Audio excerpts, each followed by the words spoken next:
Assalamualaikum warahmatullahi wabarakatuh. Salam sejahtera buat kita semua.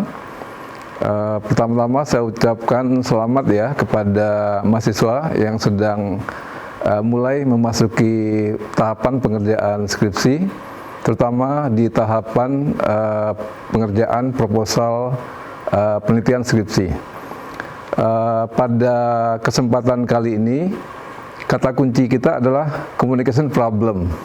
Ya, jadi saya akan mencoba untuk menyampaikan terkait dengan apa itu masalah-masalah komunikasi yang harus mampu kita tunjukkan gitu ya di latar belakang permasalahan penelitian, termasuk nanti juga di discussion atau pembahasan. Baik, sebagai awalan saya akan memulai dari merujuk kepada dua figur ya pakar komunikasi di Indonesia. Pertama adalah Profesor M. Alwi Dahlan, PhD. Kemudian yang kedua sekarang almarhum ya Profesor Dedi Nur Hidayat, PhD. Keduanya adalah guru besar komunikasi dari Departemen Komunikasi FISIP Universitas Indonesia. Yang pertama dari Pak Alwi Dahlan yang ingin saya ingatkan kepada Anda semua selaku calon sarjana komunikasi bahwa komunikasi itu adalah sebuah perspektif. Ada banyak perspektif dalam menjelaskan bagaimana itu komunikasi. Misalkan nanti terkait dengan bidang kajian, terkait dengan mazhab, terkait dengan tradisi, terkait dengan disiplin, dan banyak sekali. Yang ini menjadi ciri dari kajian komunikasi. Disitulah nanti Anda diharapkan bisa menunjukkan perspektif komunikasi itu, ya. Kemudian yang kedua dari almarhum ya Profesor Dedi N. Hidayat, saya ingin sharing apa yang beliau pernah sampaikan ya sebagai contoh yang baik bagaimana seorang mahasiswa komunikasi itu berhasil menampakkan gitu ya communication problem ya, masalah komunikasi yang benar-benar masalah dalam studi komunikasi ya. Jadi Pak Dedi ya begitu kami biasa memanggilnya, menceritakan begitu ya, ada seorang mahasiswa komunikasi S1 di UI dalam mengerjakan proposal penelitiannya itu. Yang dilakukan itu sangat sederhana sebetulnya ya. Jadi mahasiswa tersebut bermodalkan gitu ya, mereview banyak abstrak ya dari jurnal internasional ya kajian komunikasi. Kemudian itu yang dipakai untuk menampilkan argumen-argumen terkait dengan permasalahan-permasalahan yang ada dalam studi komunikasi gitu. Jadi ini contoh yang sering ya disampaikan oleh Pak Dedi di mata kuliah metodologi penelitian begitu ya, sebagai contoh bagaimana seharusnya yang bisa kita tempuh sebagai mahasiswa komunikasi agar bisa merumuskan masalah komunikasi yang masalahnya itu betul-betul masalah dalam studi komunikasi ya. Masih dari Pak Dedi N. Hidayat, contoh kedua itu beliau sering mengingatkan kita para mahasiswanya itu adalah masalah komunikasi itu bukan terletak pada fenomena yang menjadi perhatian kita, pada fenomena empiris yang kita amati begitu ya. Jadi masalah itu sekali lagi adanya itu di kajiannya ya, adanya di ilmunya, adanya itu pada tadi hasil-hasil penelitian yang telah dilakukan oleh para peneliti terdahulu terkait dengan tadi bidang kajian tertentu yang menggunakan teori tertentu ya. Jadi saya lagi masalah bukan pada masalah yang terjadi pada data atau pada fenomena empiris ya, karena itu bukan menjadi concern kita ya. Concern kita adalah seberapa jauh kita berhasil mengenali dan menjadikan itu tadi dasar untuk mendeklarasikan ya barangkali di latar belakang penelitian kita sebagai masalah yang kita angkat dalam penelitian yang akan kita lakukan begitu. Ya, jadi kurang lebih ini poin penting yang saya kira sangat mendasar ya. Jadi 3 komponen. Yang pertama adalah fenomena empiris, yang kedua communication problem, kemudian yang ketiga adalah disiplin komunikasi ya. Jadi 3 entitas ini harus kita tempatkan sebagaimana mestinya ya. Jadi saya lagi pada fenomena empiris itu posisinya adalah sebagai data ya. Jadi fenomenanya ada, berarti kan datanya ada sehingga bisa diteliti begitu ya. Jadi fenomena data empiris ini dilihat oleh siapapun ya, dilihat oleh calon sarjana komunikasi, juga dilihat oleh calon sarjana dari berbagai disiplin begitu ya, bahkan juga dilihat oleh orang-orang kebanyakan misalkan ya. Jadi dalam data empiris kita menggunakan common sense ya. Common sense itu tentu saja baru langkah awal gitu ya. Kita mendekati fenomena yang nanti akan posisinya sebagai data dalam penelitian kita ya. Sementara yang dimaksud dengan masalah penelitian communication problem itu adanya itu di komunitas akademiknya, berarti ada di kajian ilmu komunikasi itu tadi. Nah, disinilah kita harus bisa berhasil menghubungkan ya fenomena empiris yang kita amati itu kira-kira dalam ilmu komunikasi itu bisa dihubungkan dengan bidang kajian apa, bisa dihubungkan misalkan dengan data teori apa misalkan. Nah, disitulah kita akan mengelaborasi, mencari gitu ya, menelaah untuk mengenali tadi ya, mengenali apa yang kemudian disebut sebagai communication problem. Ya. Berikutnya saya ingin menekankan kembali bahwa komunikasi itu sebagai sebuah disiplin yang mandiri ya. Jadi ini penting terkait dengan tuntutan gitu ya, bagaimana kita sebagai peneliti dalam kajian komunikasi itu benar-benar berhasil untuk menunjukkan perspektif dari komunikasi sebagai sebuah disiplin akademik ya. Jadi pada kesempatan kali ini pertama saya kembali merujuk kepada apa yang disampaikan oleh Wilbur Schramm yang kita kenal sebagai Bapak Pelembaga Ilmu Komunikasi ya. Jadi dalam Ferment in the Field edisi khusus dari Journal of Communication dari International Communication Association, Schramm menyampaikan pandangan yang optimistik begitu ya mengenai perkembangan disiplin baru gitu kan yang kita kenali sebagai studi komunikasi itu. Jadi disiplin muda yang baru muncul setelah Perang Dunia Kedua. Nah, dalam pengamatan Schramm sebagai pelaku langsung ya dari perintisan dan pelembagaan kajian ini, di tahun 1983 ini Schramm menggambarkan pertama adalah memang betul kajian ini dibangun oleh berbagai sarjana gitu ya, dari berbagai disiplin ya, dari politik, sosiologi, psikologi, engineering bahkan begitu ya. Jadi memang mereka digambarkan seperti di sebuah perjalanan ya di padang pasir, kemudian mereka berhenti di sebuah oase gitu ya untuk mengambil air dan sebagainya begitu. Nah, memang ada yang digambarkan menetap di kajian komunikasi, tapi ada juga yang kemudian melanjutkan perjalanannya ya sesuai dengan disiplin asalnya itu tadi. Misalkan Harold Laswell kembali melanjutkan dan tampil sebagai political scientist misalkan begitu ya. Atau nanti misalkan Hofland lebih dikenal meneruskan kajiannya di psikologi dan seterusnya.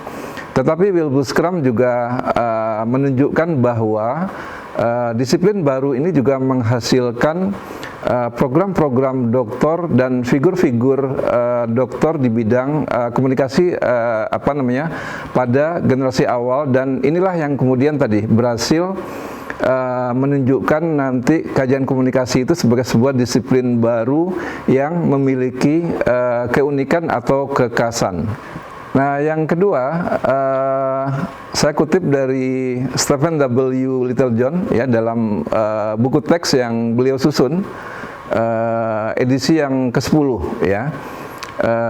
Terbit di tahun 2010 begitu ya. Jadi Littlejohn kembali juga menekankan bahwa kajian komunikasi ya dalam perkembangannya ya setelah muncul sejak Perang Dunia Kedua itu tidak lagi dibayang-bayangi oleh sister disiplinnya gitu ya. Jadi berbagai disiplin asal yang menjadi fondasinya itu. Tetapi para sarjana komunikasi itu juga mulai atau telah menghasilkan gitu ya, memproduksi teori komunikasi yang unik, yang khas, yang itu betul-betul dilahirkan dari disiplin ilmu komunikasi itu tadi. Jadi inilah yang saya lagi harapan saya begitu ya bagi mahasiswa ya, lebih-lebih dalam konteks pengerjaan tugas akhir skripsi ini. Disinilah kemudian Anda berusaha untuk memakai gitu ya, menggunakan ya berbagai bidang kajian dan teori-teori yang telah ada dalam kajian komunikasi itu sebagai sebuah disiplin yang telah memiliki teori yang khas, yang unik, yang dihasilkan oleh para sarjananya itu tadi. Baik, berikut ini kita akan mulai masuk ya untuk mengenali gitu ya beberapa contoh ya atau ilustrasi terkait dengan tadi ya mengenai communication problem ya yang terdapat dalam kajian ilmu komunikasi itu. Jadi yang berikut ini adalah terkait dengan topik ya new media ya atau digital media. Jadi misalkan dalam kajian yang terkait dengan digital media itu salah satu topik yang diangkat itu adalah mengenai digital media storytelling ya. Nah, di artikel ini di jurnal ini salah satu yang disampaikan oleh para peneliti itu adalah penggunaan digital media storytelling ini di satu sisi itu sudah cukup banyak dilakukan dan menjadi perhatian ya belakangan ini dalam dunia akademik ya. Jadi karena dilihat kemampuan dalam melakukan digital media storytelling ini sesuatu yang sangat baik gitu ya, sangat mendukung terkait nanti dengan kemampuan imajinasi atau pemikiran kritis di kalangan siswa misalkan begitu gitu ya.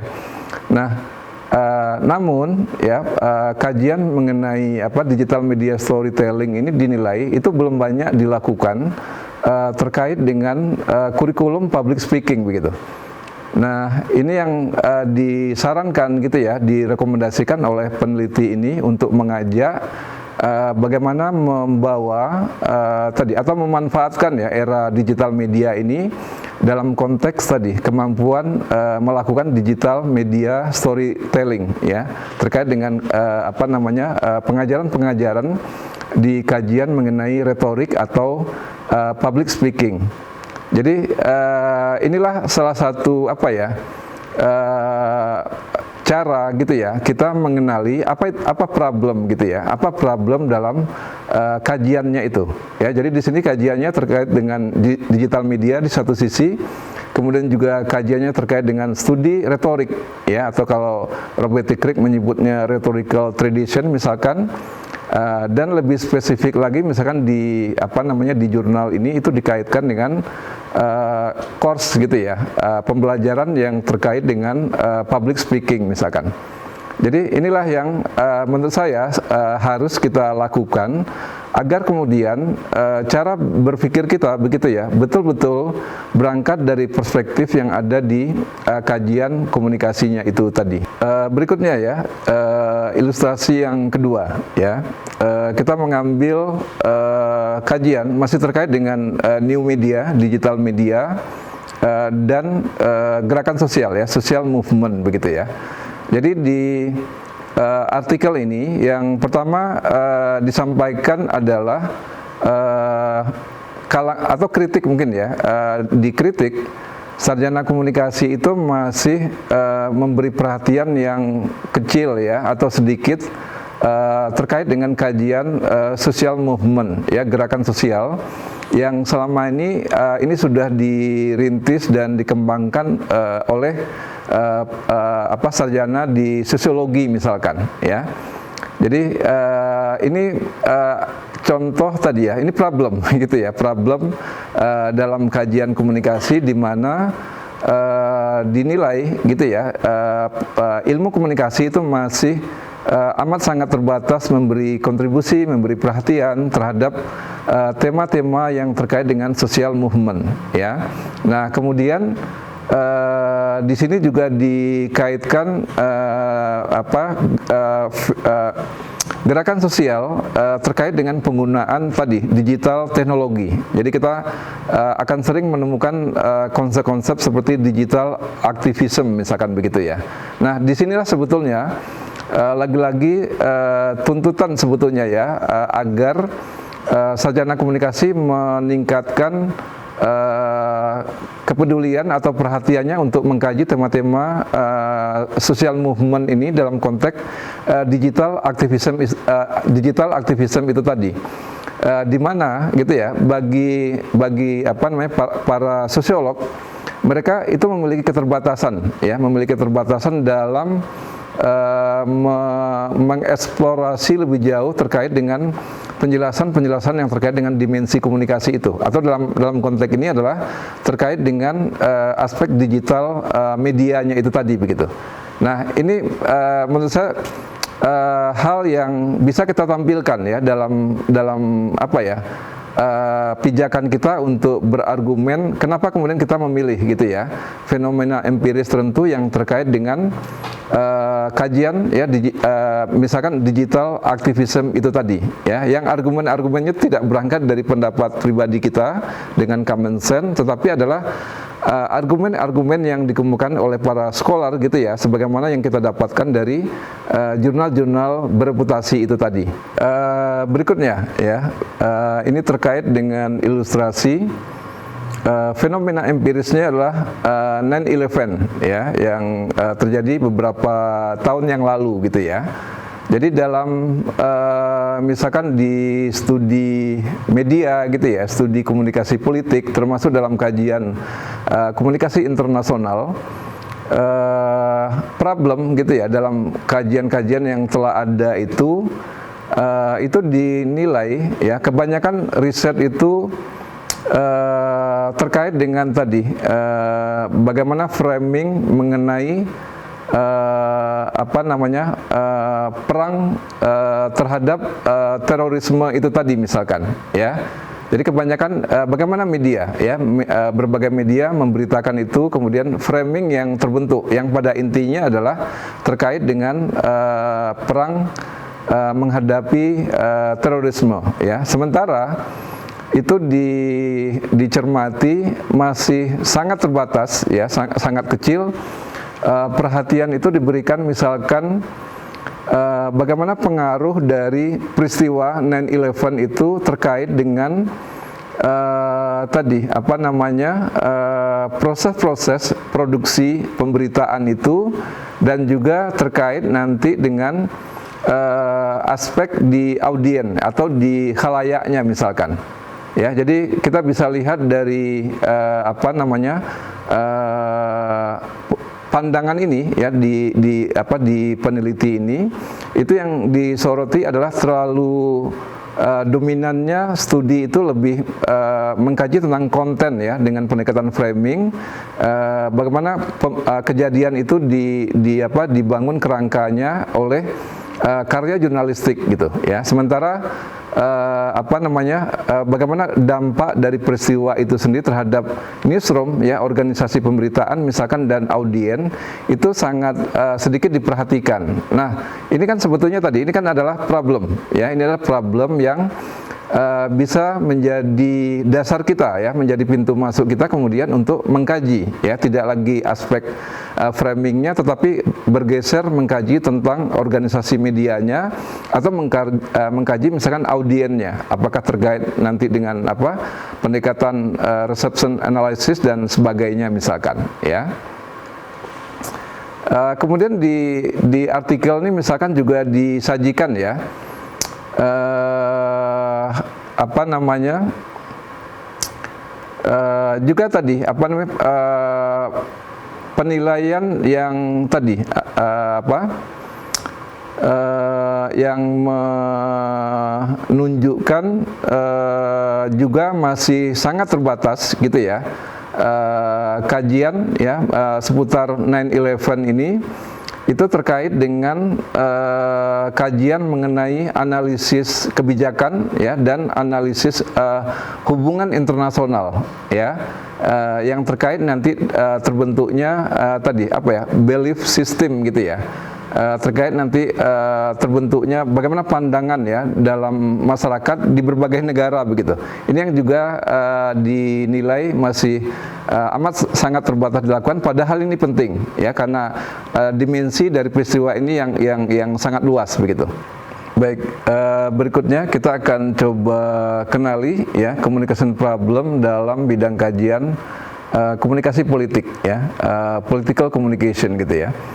Jadi misalkan kita kutip ya pandangan dari Wibblescrum ya tahun 1983 misalkan yang memberi gambaran kepada kita betapa kajian komunikasi itu memang sangat dekat ya terkait dengan bidang politik dan kekuasaan ya. Jadi karena digambarkan disiplin baru ini dibentuk terkait dengan kajian-kajian propaganda ya seputar Perang Dunia Kedua dan nanti juga Perang Dunia Pertama dan nanti juga Perang Dunia Kedua misalkan. Ini yang pertama gitu ya.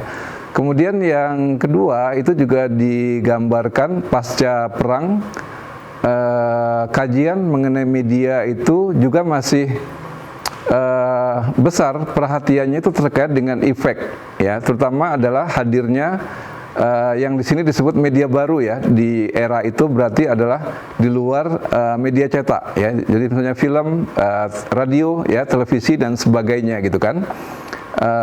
Jadi ini poin yang memberi keyakinan pada kita bahwa kajian-kajian komunikasi itu memang sangat kental.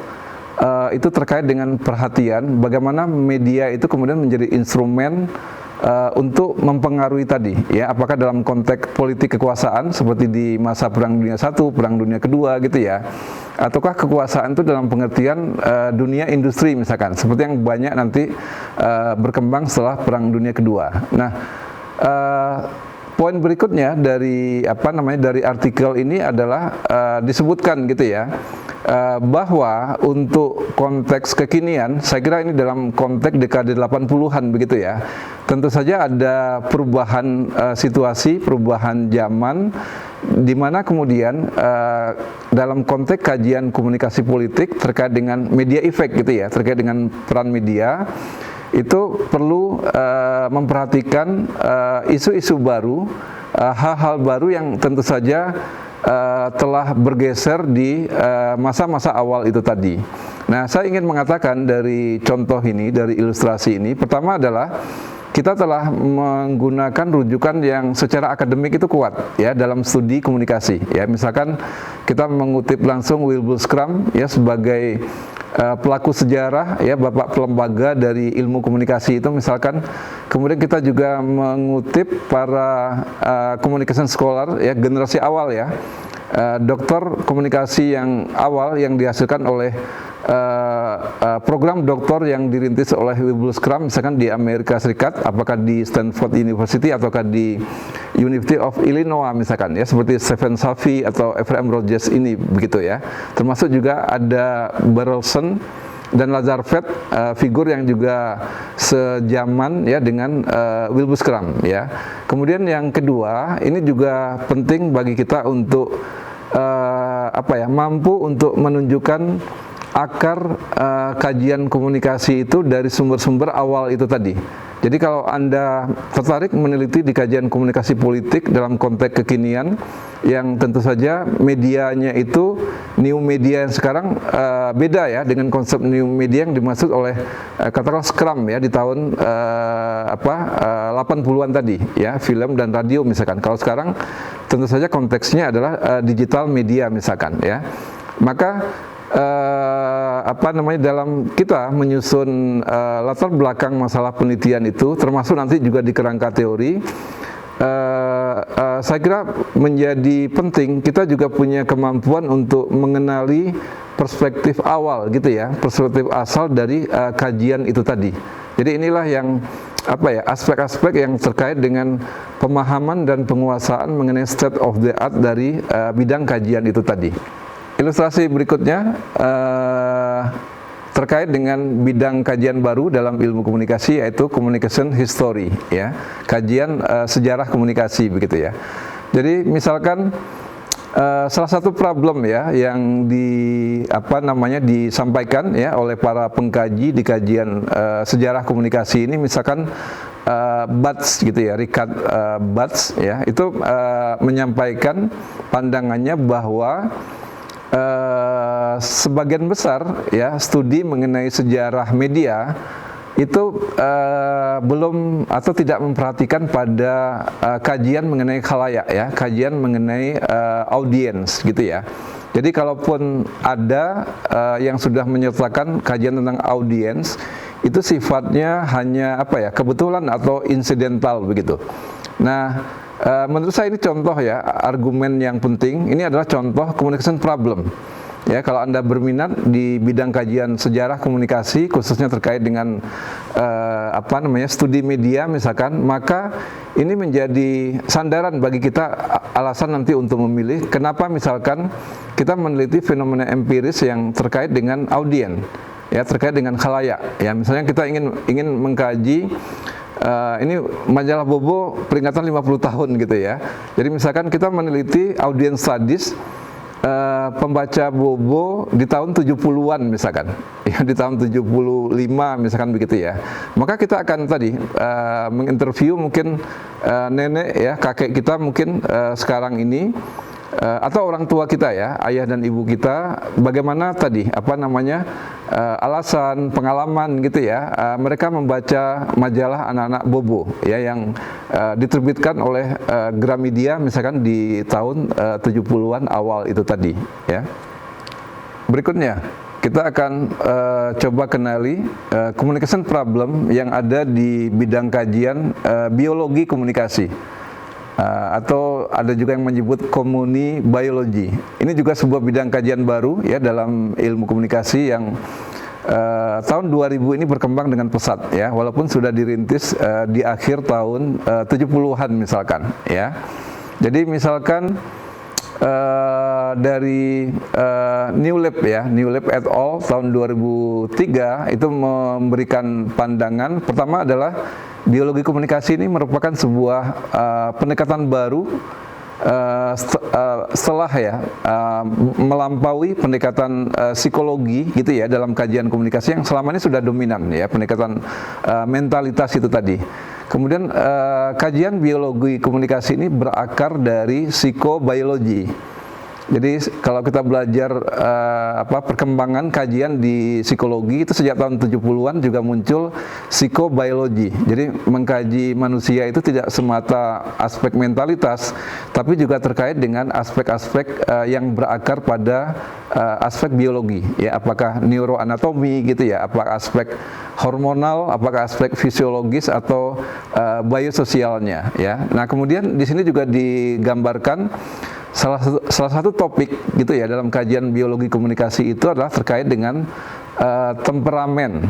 Ya, ini salah satu karakter yang ada pada individu misalkan. Jadi dari paparan New Lab ini saya kira kita mendapat gambaran yang cukup kuat gitu ya. Apa itu kajian komunikasi, bagaimana perkembangannya, bagaimana akarnya, dan apa salah satu topik kajiannya misalkan ya. Berikutnya dari Michael Beatty, Robert McCrisky dan Paynes gitu ya. Ini nama-nama penting dalam kajian biologi komunikasi, sehingga ini sangat kuat gitu ya untuk kita kutip, untuk kita jadikan pegangan untuk mengenali tadi apa problem, apa yang dipersoalkan dalam kajian biologi komunikasi itu ya. Jadi misalkan Minkowski itu menyebut kajian biologi komunikasi ini terkait dengan studi mengenai traits